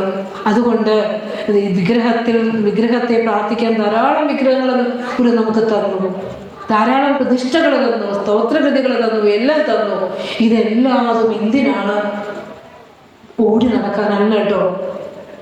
നമ്മുടെ പ്രദേശത്തൊരു ഗുരു ചൈതന്യം ഉണ്ടല്ലോ, നമ്മളുടെ സമ്പത്ത് കൊണ്ടൊന്ന് എവിടെ കൊടുക്കുക? ആ സമ്പത്ത് ഈ ദേശത്തിൻ്റെ, നമ്മുടെ കുഞ്ഞുമക്കളുടെ വിദ്യാഭ്യാസത്തിനോ അല്ലെങ്കിൽ നമ്മുടെ ദേശത്തിൻ്റെ പുരോഗതിക്കോ ഒക്കെയായിട്ട് ഉപയോഗിക്കണം. അതാണ് ഗുരു പഠിപ്പിച്ചു തന്നിരിക്കുന്നത്. ഒരു വിഗ്രഹത്തോട് ചോദിച്ച് വാങ്ങുന്നതല്ല നമ്മുടെ ഭൗതിക സുഖഭോഗങ്ങളെന്ന് നാം അറിയേണ്ടതല്ലേ? അതാണ് പറഞ്ഞത്, അറിഞ്ഞ് ജ്ഞാനത്തോടു കൂടിയുള്ള ഭക്തി മാത്രമേ ഫലവത്താവുകയുള്ളൂ. ഈശ്വരനെ അറിഞ്ഞ് ഭക്തി ചെയ്യുക. ഈശ്വരൻ ഇരിക്കുന്നത് നിന്നിനുള്ളിലാണെന്ന് അറിയാതെ എത്രയോ കാലങ്ങളായി നമ്മൾ അലയുന്നു. എന്തെങ്കിലും നമ്മുടെ ദുഃഖത്തിനൊരു ശാന്തി സമനം ഉണ്ടായിട്ടുണ്ടോ? ഇല്ല. അതുകൊണ്ട് ഈ പ്രപഞ്ചത്തിന് ഏകാശ്രയമായിരിക്കുന്ന ദേവിയോട് തന്നെ ചോദിക്കാം നമുക്ക്. അതായത് നമുക്കറിയാം, ഒരു മനുഷ്യജന്മം മുഴുവനും നമ്മൾ സ്വത്ത് സമ്പാദിക്കാനായിട്ട് ഓടി നടക്കും, അല്ലേ? അതിനുശേഷം ആ സമ്പാദിച്ച സ്വത്ത് കൊണ്ട് നമ്മുടെ ശരീരത്തിലെ രോഗത്തെ ചികിത്സിക്കാൻ എടുക്കും. ഇനി നമ്മൾക്ക് ഏത് സമയവും കെട്ടുപോകാവുന്ന, നിന്നു പോകാവുന്ന ഒരു ശരീരത്തിലാണ് നമ്മൾ ഇരിക്കുന്നത്. ഒരു കാറ്റ് നിറച്ച സഞ്ചി എപ്പോഴാ പൊട്ടിപ്പോണെന്ന് അറിയില്ല. പുറത്തേക്ക് വിടുന്ന ആ പ്രാണവായു അകത്തേക്ക് എടുക്കുവാൻ പറ്റുമോ എന്നുള്ളതിന് എന്നാ വിശ്വാസമാണ്, ഒന്നുമില്ല. പിന്നെ നമ്മൾ എന്തിനാ ഓടി നടക്കുന്നത്?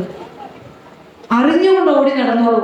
ഇതിൻ്റെയൊക്കെ നശ്വരതയെയും ക്ഷണികതയെയും ഒക്കെ അറിഞ്ഞുകൊണ്ട് വേണം നമ്മൾ ജീവിക്കാൻ.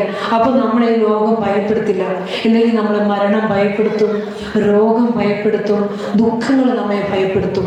അതുകൊണ്ട് ഗുരു ഈ അറിവില്ലായ്മയെ മാറ്റാൻ, ഇരുട്ടിനെ മാറ്റാൻ പ്രാർത്ഥിക്കാൻ പഠിപ്പിച്ചു. എങ്ങനെയെന്നറിയോ?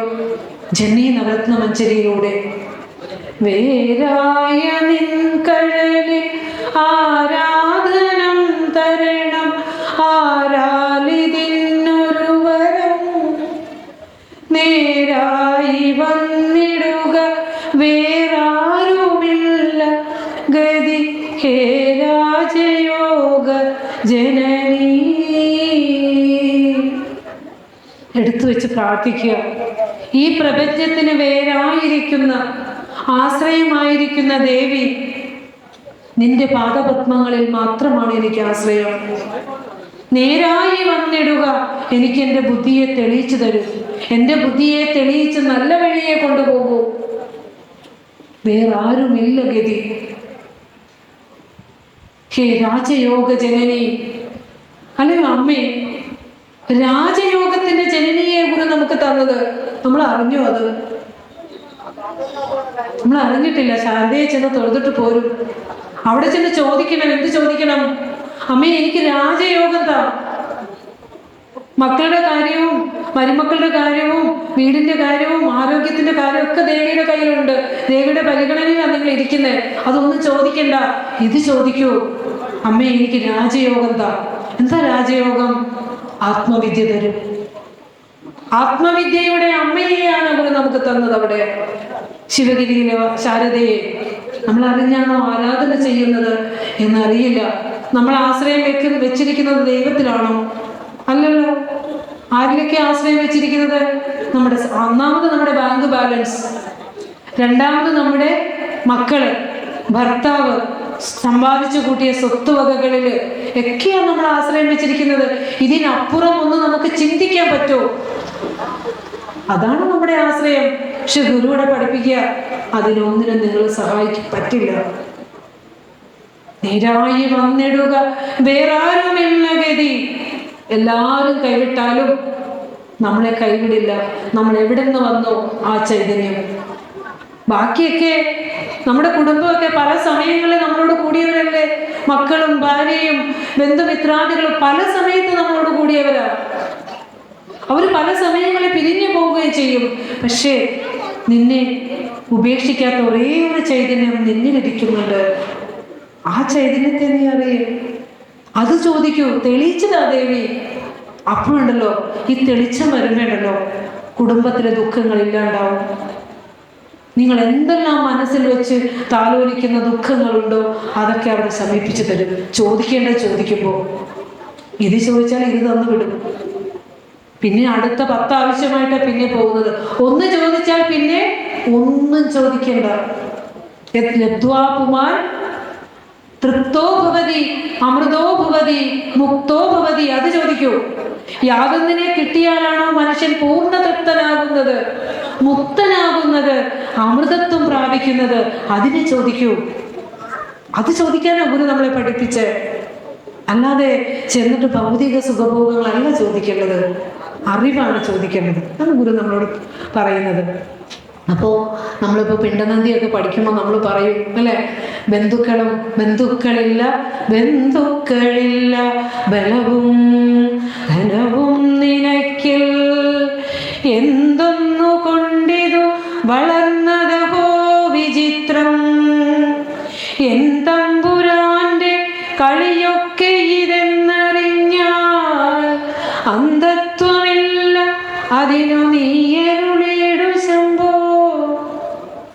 അമ്മയുടെ ഗർഭപാത്രത്തിൽ ഇപ്പൊ നമ്മൾ പറഞ്ഞ പോലെ ഒരു കുഞ്ഞണുവായിട്ട് നമ്മൾ കിടന്നില്ലേ? ബീജവും അണ്ടവും ചേർന്ന് ഒരു കുഞ്ഞണുവായിട്ട് നമ്മൾ കിടന്ന സമയത്ത് ബന്ധുക്കൾ ഉണ്ടായിരുന്നു. അവിടെ ബലം ഉണ്ടായിരുന്നോ? തിരിഞ്ഞു കിടക്കാൻ പോലും. ധനം ഉണ്ടായിരുന്നോ? ഇനി എങ്ങനെ വളർന്നു? ഗുരു ചോദിക്കുക, എങ്ങനെ വളർന്നു? അമ്മയ്ക്കും അച്ഛനൊന്നും അറിയില്ല എങ്ങനെ കിടന്നിരുന്നേന്നു. അവർക്ക് ആഹാരം തരാനും പറ്റില്ല. അമ്മ കഴിക്കുന്ന ആഹാരം ആ കുഞ്ഞിലൂടെ കോശങ്ങളായിട്ട് കിട്ടിയിരുന്നു. പക്ഷെ ആ കോശങ്ങളായി കൊടുത്തിരുന്നത് ആരാ? കൃത്യസമയത്ത് കണ്ണും കയ്യും കാലും മൂക്കും ഒക്കെ വെച്ച് ചൈതന്യവത്താക്കിയ മാറ്റിയിടുന്നത് കൊണ്ടല്ലേ നമ്മൾ പിന്നോട് ഇങ്ങനെ ഇരിക്കുന്നത്? അതാരാ പോറ്റി വളർത്തിയേ? ജഗദീശ്വരനല്ലേ? ആ ജഗദീശ്വരൻ ഇനിയും നമ്മുടെ ജീവിതാവസാനം വരെ നമ്മളെ കാത്തു സംരക്ഷിക്കുമെന്നുള്ളത് കൊണ്ട് സംശയമൊന്നും വേണ്ട. പക്ഷെ നമുക്കിവിടെ ചോദിക്കേണ്ടത് രാജയോഗമാണ്.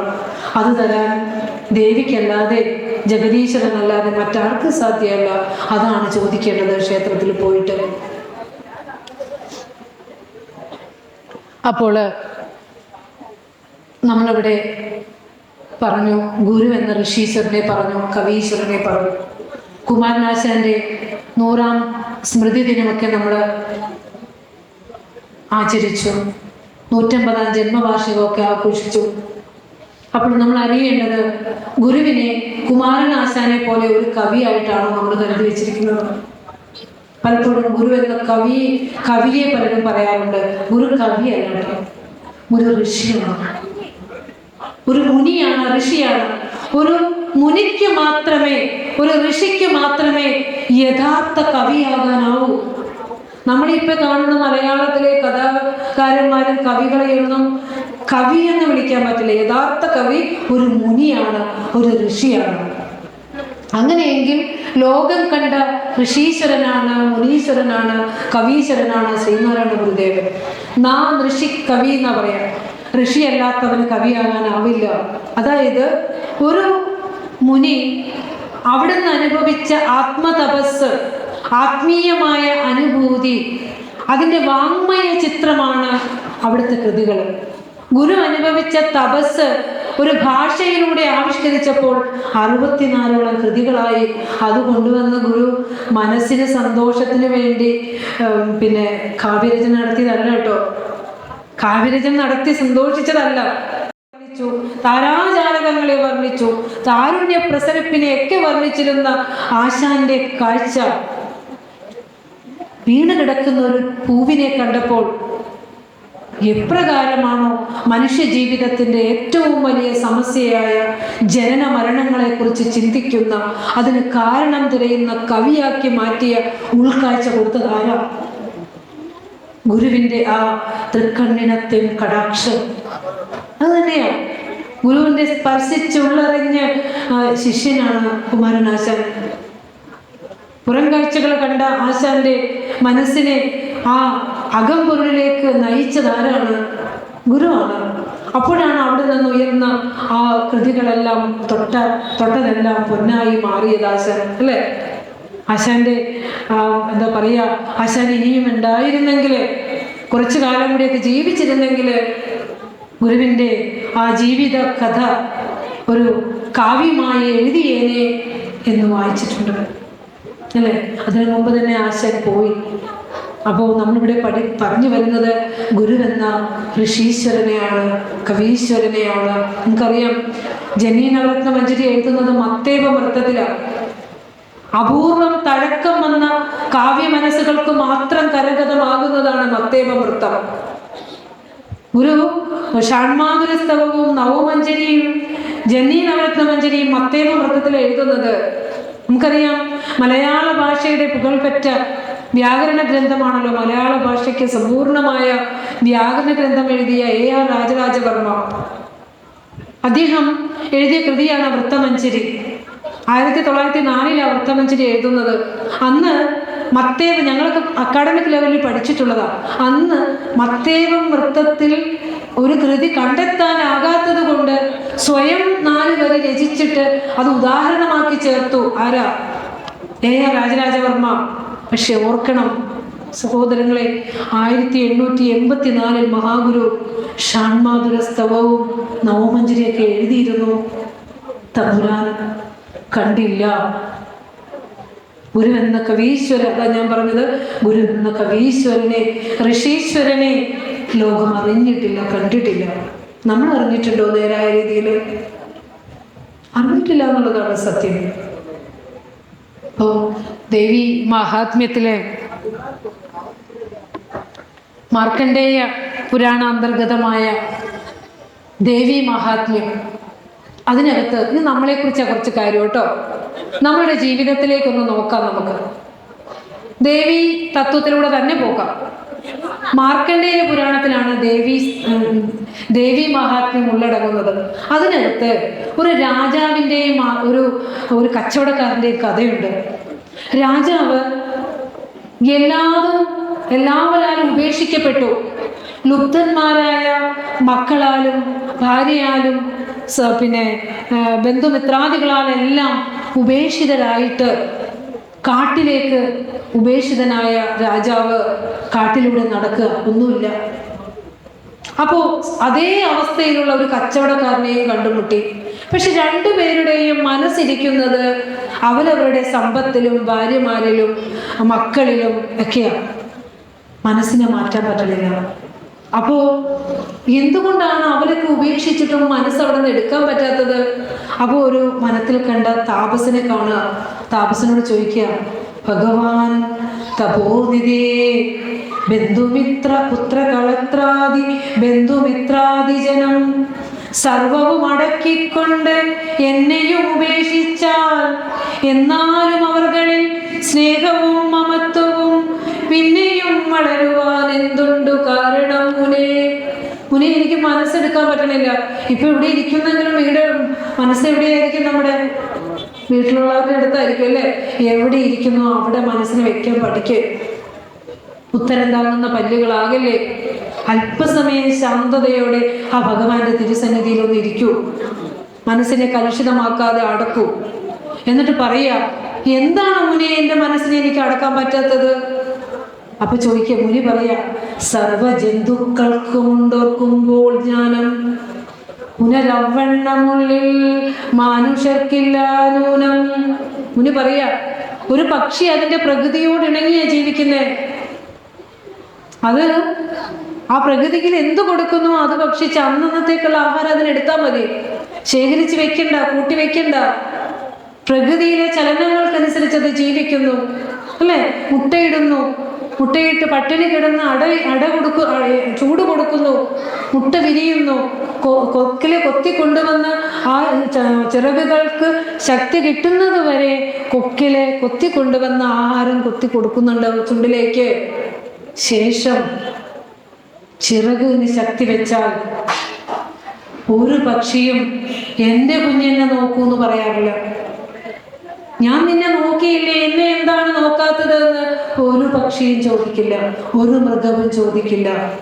മർത്യന്മാർ പുത്രന്മാരിൽ പ്രത്യുപകാരം ചിന്തിച്ച് എത്രയും മോഹിക്കുന്നോരജ്ഞാനം നിമിത്തമായി. ഇതല്ലേ നമ്മുടെ അവസ്ഥ? ഞാൻ വളർത്തിയില്ല, നീ തിരിച്ചതാ. പകരത്തിന് പകരം അല്ല, വളർത്തിവിടുക, നല്ല രീതിയിൽ വളർത്തിവിടുക. നോക്കൂ, സംശയമൊന്നും വേണ്ട.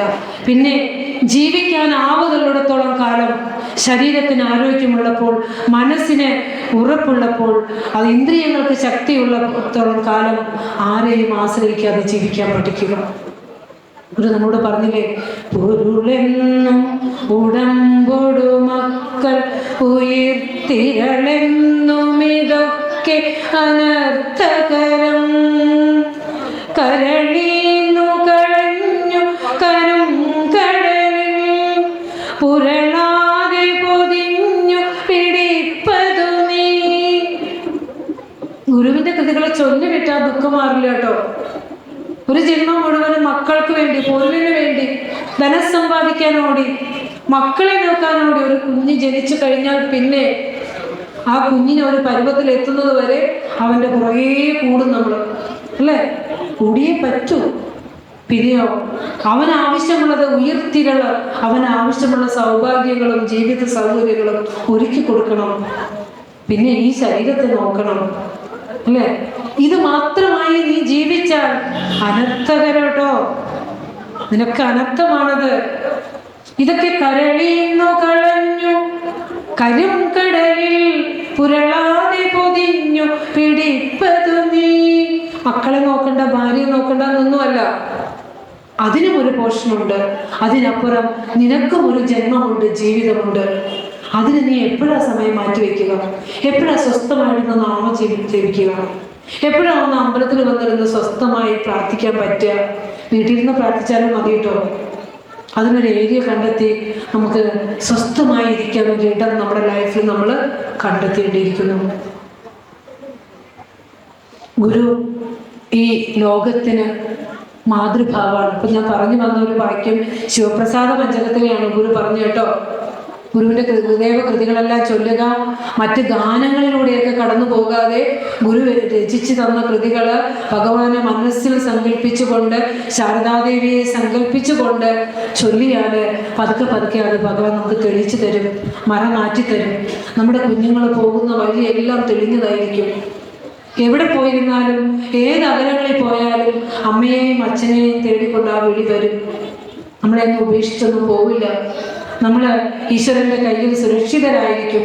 ഈശ്വരനിൽ വിശ്വസിച്ചുകൊണ്ട് ഉറപ്പോടെ മുന്നോട്ട് പോകേണ്ടത് മാത്രമേ ഉള്ളൂ. അപ്പോ ഗുരു ഈ ലോകത്തിന് മാതൃരൂപമാണ്.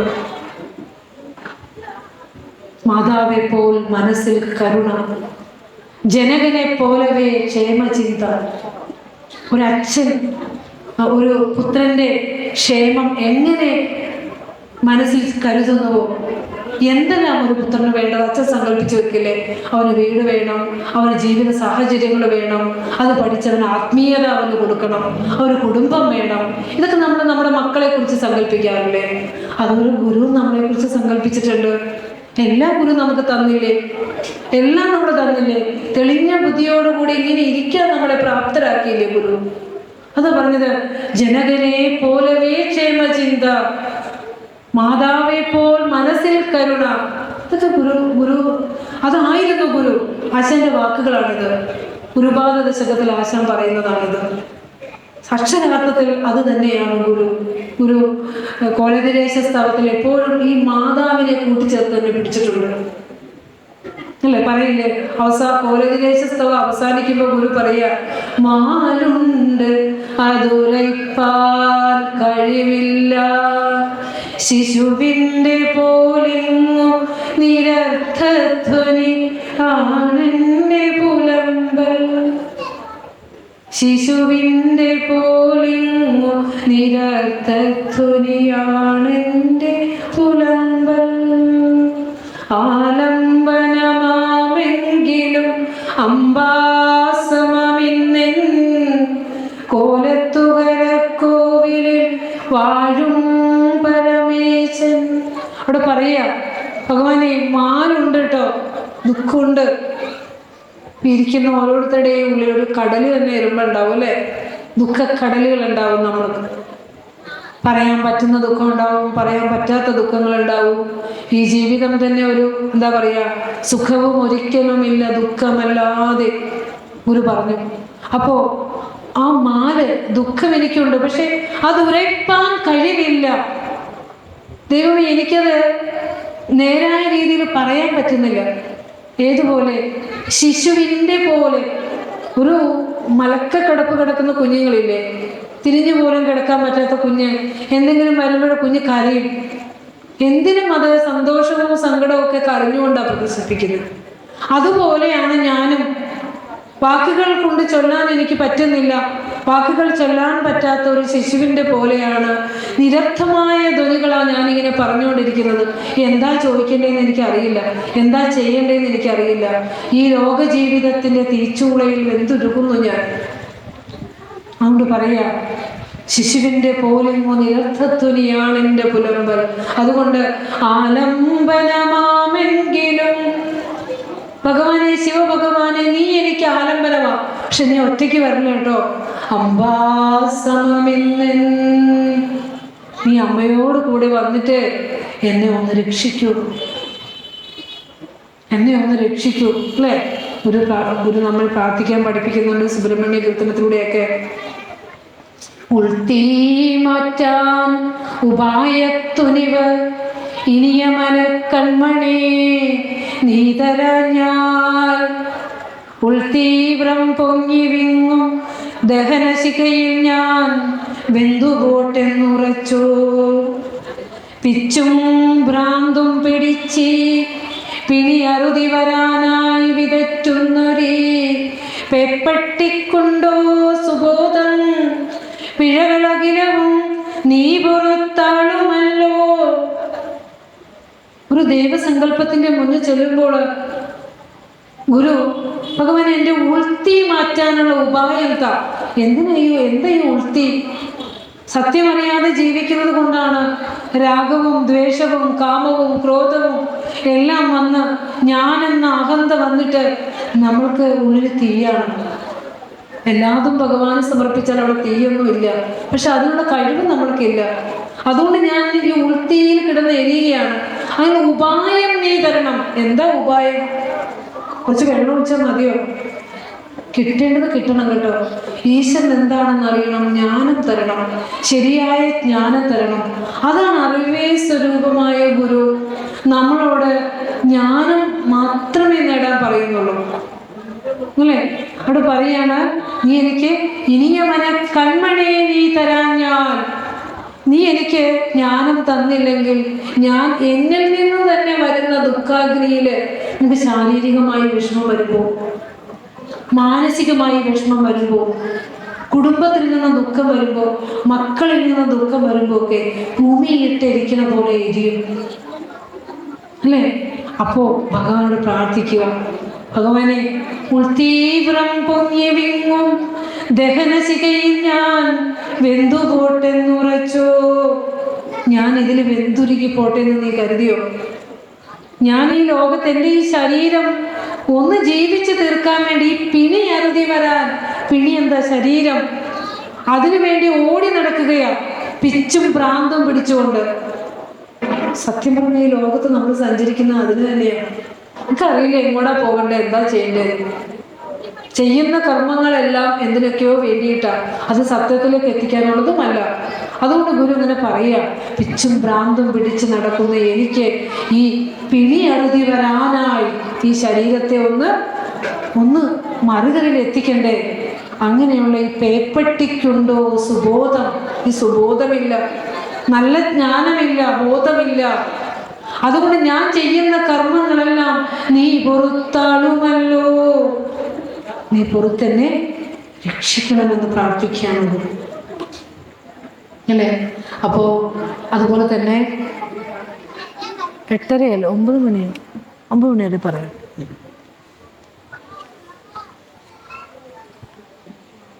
ഭഗവാൻ കാളി നാടകം എന്ന കൃതി, ഗുരുവിൻ്റെ ദേവീസ്തുതിപരമായ കൃതികളെ ചുറ്റിക്കൊണ്ടാണ് നമ്മളിന്ന് ഒരു ഭാഷണം വെച്ചിരിക്കുന്നത്. നമ്മുടെ സബ്ജക്റ്റും അതാണ്.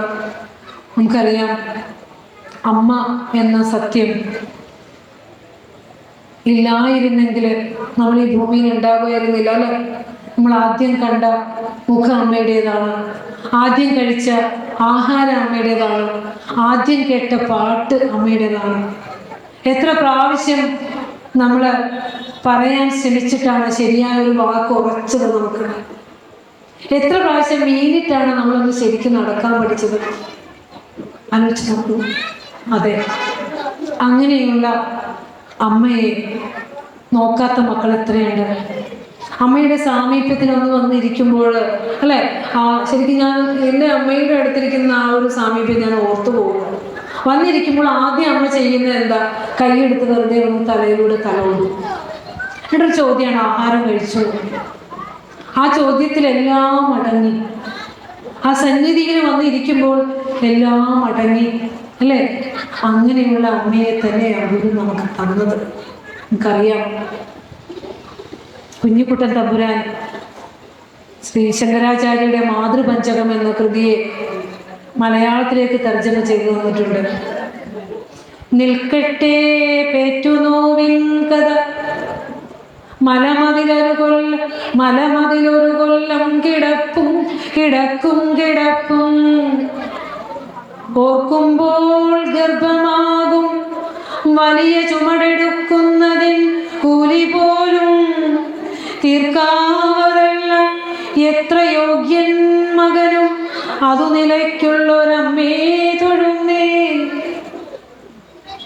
നോക്കൂ, ഗർഭമാകുന്ന ചുമടല്ലേ, എന്തള്ള എന്നെയകമേ ചുമടായി കിടത്തി വെന്തുള്ളടിഞ്ഞു വെറുതെ നെടുവീർപ്പുമിട്ടു നൊന്തിങ്ങു പെറ്റു നരി പോലെ കിടന്നു കൂവുന്നു എന്താവതിങ്ങ് അടിയനെന്നരുളിയിടു ശംഭോ. എൻ്റെ അമ്മ എന്നെ 9 മാസം 9 ദിവസം 9 വിനാഴിക നമ്മളൊക്കെ അമ്മയുടെ ഗർഭപാത്രത്തിൽ കിടന്നതല്ലേ. അമ്മയ്ക്ക് ഒരു ഭാരമല്ല കേട്ടോ മക്കള്, അമ്മയുടെ സത്ത തന്നെയാണ് കുഞ്ഞ്. ഒരിക്കലും അമ്മയ്ക്ക് മക്കൾ ഭാരമല്ല. മക്കൾ വളർന്ന് ആത്മനിഷ്ഠരാകുമ്പോൾ വിചാരിക്കും, ഞാൻ അമ്മയ്ക്ക് 9 മാസം ഒരു ഭാരമായി അമ്മ എന്നെ കൊണ്ടുവരുന്നില്ലേ, അതിന് ഞാൻ എന്താ കൊടുത്തു തീർക്കണേ? കുറെ ശമ്പളം കൊടുത്തു തീർക്കാൻ പറ്റുമോ? ഇല്ല. നിൽക്കട്ടെ പേറ്റുനോവിൻ കഥ, 1000 ശൂലങ്ങൾ ഒരുമിച്ച് തെറിച്ചു കയറ്റുന്നത് പോലെ വേദനയാണ് ഒരു അമ്മ കുഞ്ഞിന് ജന്മം നൽകുമ്പോൾ അനുഭവിക്കുന്നത്. അതവിടെ നിൽക്കട്ടെ. 1 കൊല്ലത്തോളം കുഞ്ഞിന്റെ മലമൂത്രാദികളിൽ അമ്മ കിടന്നു. ഒരറപ്പോടു കൂടി അല്ലല്ലോ അമ്മ നമ്മുടെ മലമൂത്രങ്ങൾ എടുത്തത്, അല്ലല്ലോ. അതും പോട്ടെ, ഒരു കാര്യം ഓർക്കണം. ഗർഭമാകും വലിയ ചുമടെടുക്കുന്നതിൻ കൂലി പോലും 9 മാസം കൊണ്ടു നടന്നതിന്റെ കൂലിയെ തീർക്കാവതല്ല, കൊടുത്തു തീർക്കാൻ പറ്റില്ല. എത്ര യോഗ്യൻ മകനും എത്ര പ്രധാനമന്ത്രി ആയാലും അമ്മയ്ക്ക് കൊടുത്തു തീർക്കാൻ പറ്റില്ല. അങ്ങനെയുള്ള അമ്മയെ തൊഴുന്നേ എന്ന് പറയാം. അങ്ങനെയുള്ള അമ്മയ്ക്കൊരു നല്ല നമസ്കാരം കൊടുക്കുന്നുണ്ട്. കഴിഞ്ഞ കുറച്ച് 2 മാസം മുമ്പ് മനസ്സിനെ വേദനിപ്പിച്ച വലിയ ഒരു സംഭവമായിരുന്നു. നമ്മുടെ കണ്ണൂര് ഗവൺമെന്റ് ജില്ലാ ആശുപത്രിയുടെ മുൻപിൽ ഒരിക്കലും മടങ്ങി വരാത്ത യജമാനനെ യജമാനൻ മരിച്ചതറിയാതെ യജമാനനെ കാത്തുകൊണ്ട് ആ മോർച്ചറിയുടെ മുന്നിൽ 3 മാസത്തോളം അല്ലെങ്കിൽ മാസങ്ങളായിട്ട് ഇങ്ങനെ കാവലിരുന്ന ഒരു നായിന്റെ കഥ, ഒരു പട്ടിയുടെ കഥ തിരിച്ചു വരുമെന്ന പ്രതീക്ഷയിലാണ്. അതിന്റെ തൊട്ട് താഴെ കണ്ട മറ്റൊരു വാർത്തയാ അതിലും വേദനിപ്പിച്ചു. കണ്ണൂരിലെ ഒരു വൃദ്ധസദനത്തിലെ ഒരു വ്യക്തി, അതായത് തൻ്റെ മക്കളിൽ ആരാണ് തന്നെ അവിടെ കൊണ്ടുവന്നാക്കിയതെന്ന് പോലെ ഇപ്പൊ പാപത്തിന് ഓർമ്മയില്ല. ആദ്യമൊക്കെ 4-5 വർഷം കൂടുമ്പോഴൊക്കെ ഒന്ന് വരുമായിരുന്നു. വരുമ്പോഴും കൃത്രിമമായി തിരക്കുകൾ അഭിനയിക്കുകയാണ്. ആലോചിച്ച് നോക്കൂ. അത് കഴിയുമ്പോൾ പിന്നെ മക്കൾ വന്നെന്ന് പറയുമ്പോഴും എനിക്ക് കാണണ്ട. ആലോചിച്ച് നോക്കൂ. അവിടെ ആ കാവലിരുന്ന നായക്കുട്ടിയുടെ ഒരു കാവലും കരുതലെങ്കിലും സ്വന്തം അച്ഛനമ്മമാരോട് കൊടുക്കുവാൻ ഇന്നത്തെ തലമുറയ്ക്ക് സാധിക്കണം. അങ്ങനെ ഒരു അപേക്ഷയുള്ളത്. കാരണം ഭഗവാൻ കരുണാനിധിയായ കാരുണ്യസ്വരൂപനായ ഗുരുവിനേക്ക് നമ്മൾ പഠിക്കുമ്പോൾ മനുഷ്യ മനസ്സിലെ കരുണ വറ്റിപ്പോകരുത്. അതിന് ആത്മീയമായ അടിത്തറ ഇട്ട് കൊടുത്തുകൊണ്ട് തന്നെ നമ്മൾ നമ്മുടെ കുഞ്ഞിനെ വളർത്തേണ്ടതുണ്ട്. കാളി നാടകത്തിലെ ഒരു ഭാവം കൂടി പറഞ്ഞുകൊണ്ട് ഞാൻ എൻ്റെ ക്ലാസ് നിർത്തുകയാണ്. കാളി നാടകത്തിലെ ഗുരു ദേവിയുടെ മറ്റൊരു ഭാവമാണ് വർണ്ണിക്കുന്നത്. കാലസ്വരൂപിണിയായ ദേവിയെ വർണ്ണിക്കുകയാണ്. അതിൽ ഗുരു പറയുന്നുണ്ട്, പണം പെണ്ണിലും മണ്ണിലും ചെന്നു ബുക്ക് ആശ്വസിച്ചാത്തമോദം ഗുണം കെട്ടു ദുഃഖിച്ചു പോവാനയക്കല്ല അഹം ദേഹമെന്നോർത്തു സത്വാദിയാം മുക്കുണം കെട്ടുപെട്ടൂരുമായ വിലാസം ക്ഷണം ക്ഷീണയോ. പറയാൻ പറ്റില്ല, നമുക്ക് ചൊല്ലി തീർക്കാൻ പറ്റില്ല. കാരണം ദണ്ഡക വൃത്തമാണ്, ഏറ്റവും നീണ്ട വൃത്തം. നമ്മുടെ ജീവിതം പോലെ പ്രപഞ്ചം പോലെ ദൈർഘ്യമേറിയ തുടക്കമുണ്ട്, ഒടുക്കം അവസാനത്തിലാണ്. ശ്വാസം മുട്ടി മരിച്ചു പോകുന്നു. അതുകൊണ്ട് നമ്മൾ ഇടയ്ക്കൊക്കെ ഒരു സ്റ്റോപ്പ് ഇട്ട ചൊല്ലി. കാളി നാടകം, അതായത് ജനനീ നവരത്ന മഞ്ജരിയിൽ അഹോ നാടകം നിഖിലവും എന്ന് പറഞ്ഞു.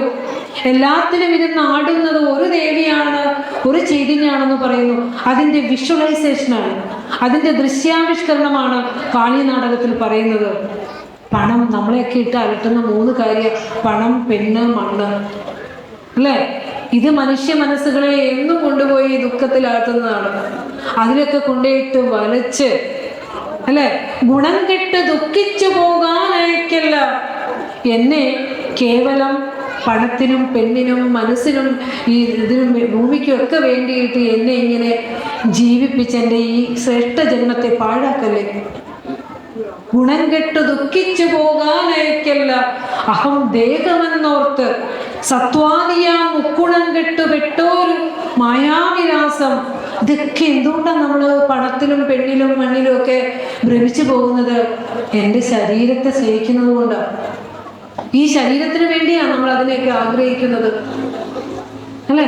കത്തിച്ചു കളയാനുള്ള ഈ ശരീരത്തിന് വേണ്ടി ഈ നശ്വരമായ സുഖഭോഗങ്ങളിൽ മുഴുകി മനുഷ്യനെ നേടേണ്ടതായ ആത്മീയമായ അറിവിനെ നേടാതെ ഈ ലോകത്ത് നിന്ന് കടന്നു പോകരുതേ എന്നൊരപേക്ഷയാണ്. അതിന് നമ്മൾ ഗുരുദേവ കൃതികളിലൂടെ സഞ്ചരിക്കേണ്ടതുണ്ട്. കാരുണ്യസ്വരൂപനായ ഒരു കനിഞ്ഞേറിയ ദേവീ സ്തുതിപരമായ കൃതികൾ മനുഷ്യ മനസ്സിൻ്റെ ഇരുട്ടിനെ മാറ്റി വെളിച്ചത്തിലേക്ക് എത്തുവാൻ പര്യാപ്തമാകട്ടെ എന്ന് പറയുകയാണ്.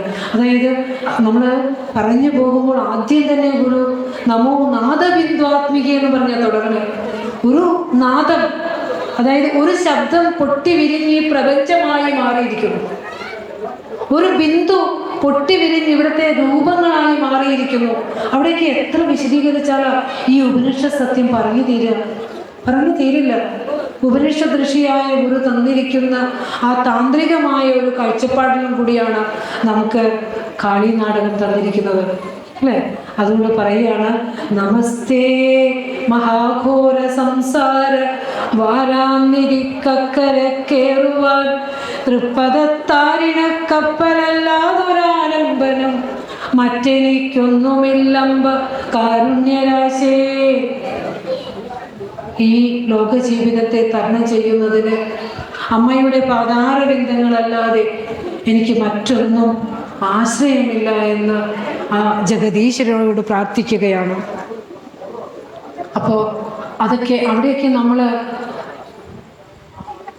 ഒരു 2 മിനിറ്റോടെ കേട്ടോ, 2 മിനിറ്റോടെ ഇവിടെ ഞാനിപ്പോൾ പറയാൻ ഉദ്ദേശിക്കുന്ന ഒരു കാര്യം, നമ്മൾ ആദ്യം പറഞ്ഞു ഗുരു ഒരു ഋഷീശ്വരനാണ്. ഒരു ഋഷീശ്വരൻ തന്ന കാവ്യതലജങ്ങളെല്ലാം തന്നെ ആത്മീയമായ അറിവ് തിരഞ്ഞതാണ്. അതൊരു മൂലയ്ക്ക് മാറ്റിവെക്കാനുള്ളതല്ല. അതൊരു വേദഗ്രന്ഥം പോലെ, ദിവ്യഗ്രന്ഥം പോലെ നിത്യവും പാരായണം ചെയ്ത് അതിനെ ആശയം നമ്മൾ എടുക്കേണ്ടതുണ്ട്, അല്ലേ? സമസ്ത പ്രപഞ്ചം സൃജിച്ചും ഭരിച്ചും മുതാ സംഹരിച്ചും രസിച്ചും രവിച്ചും കളിച്ചും പുളച്ചും മഹാഘോരഘോരം വിളിച്ചും ആനന്ദദേശേ വസിച്ചും. ഇവിടെയൊക്കെ ഗുരു വേദമായിട്ട് തന്നിരിക്കുന്നത്. ഈ സമസ്ത പ്രപഞ്ചത്തെയും സൃഷ്ടിച്ച് ഭരിച്ച് അതിനെ സംഹരിക്കുന്ന ആ ദേവിയെ പറഞ്ഞു തരികയാണ്. നമ്മളൊക്കെ ഇപ്പോൾ നിലനിൽക്കുന്നുണ്ട്, കുറച്ച് കഴിയുമ്പോൾ മറയുമ്പോൾ എന്താണോ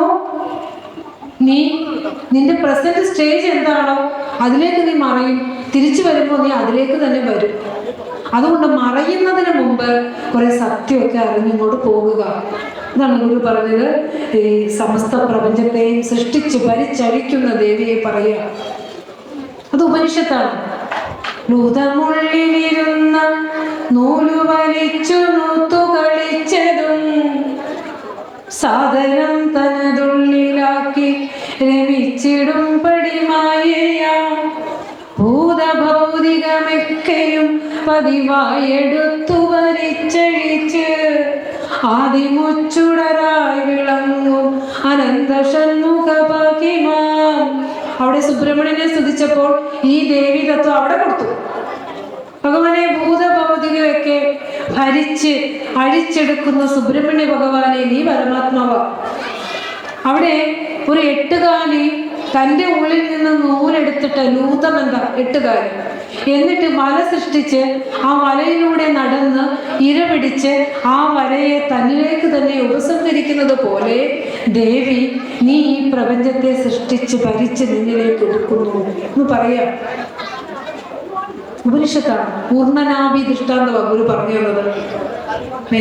വേദസാര സംഗ്രഹമായ യഥോർണനാഭി സൃജതേ ഗൃഹണതേ ച യഥാ പൃഥിവ്യാമോഷദേഹ സംഭവന്തി യഥാ സദഹ പുരുഷ കേശലോമാനി സംഭവന്തി തഥാ അക്ഷരാത് സംഭവതീഹ വിശ്വം എന്ന ഉപനിഷത്ത് സാരത്തെ ഗുരു ലൂത ദൃഷ്ടാന്തത്തിലൂടെ പറഞ്ഞു തരികയാണ്.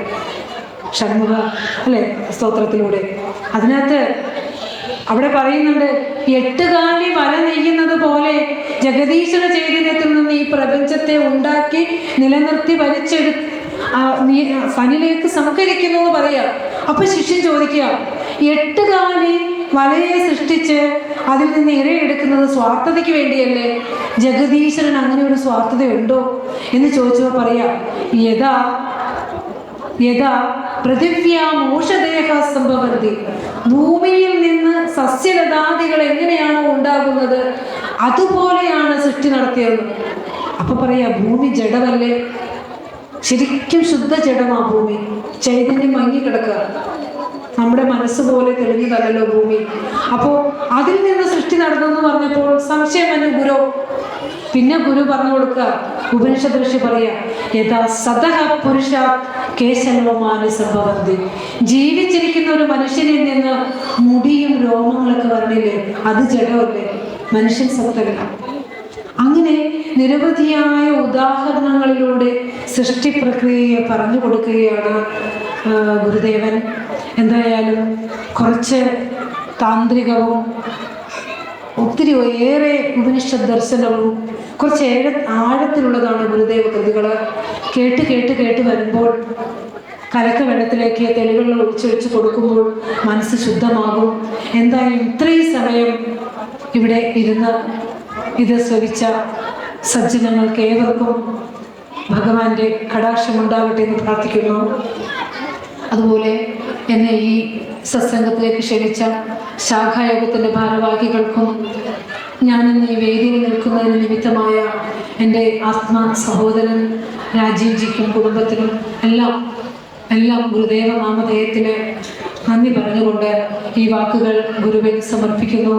ഗുരുവോം തത്സത്.